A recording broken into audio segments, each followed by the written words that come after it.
পাটিসাপটা পিঠে খেতে সকলে কিন্তু আমরা পছন্দ করি। তাহলে চলুন আজকে সেই রেসিপিটাই শেয়ার করি।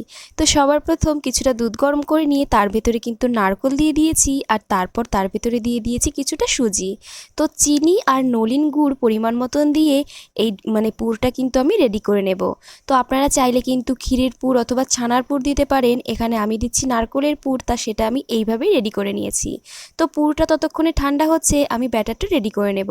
তো তার জন্য এখানে নিয়ে নিয়েছি কিছুটা দুধ, আর তার ভিতরে দিয়ে দিলাম চিনি, আর একই পরিমাণে দিয়ে দিলাম নলেন গুড়। তো এবারে দিয়ে দিচ্ছি কিছুটা লবণ, আর এইবারে কিছুটা পরিমাণে ময়দা দিয়ে একটু একটু করে ময়দা দিয়ে খুব ভালো করে কিন্তু এই যে মাখিয়ে নিতে হবে। তো এখানে আমার ব্যাটারটা একদম রেডি হয়ে গেছে। এবারে তাহলে চলুন আপনাদেরকে পিঠেটা বানিয়ে দেখিয়ে দিই।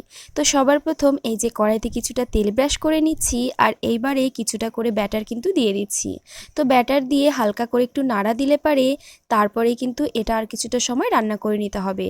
তো এক পাশে এই যে দিয়ে দেব কিছুটা নারকেলের পুর, আর তারপর এই যে হাত দিয়ে আর খুন্তি দিয়ে আস্তে আস্তে চেপে পিঠেটা কিন্তু আমি কড়াই থেকে তুলে নেব। তো এই একই পদ্ধতিতে বাকি সব কটা পিঠে কিন্তু রেডি করে নেব।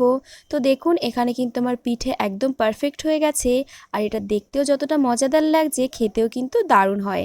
তাহলে অবশ্যই একবার ট্রাই করে দেখতে পারেন।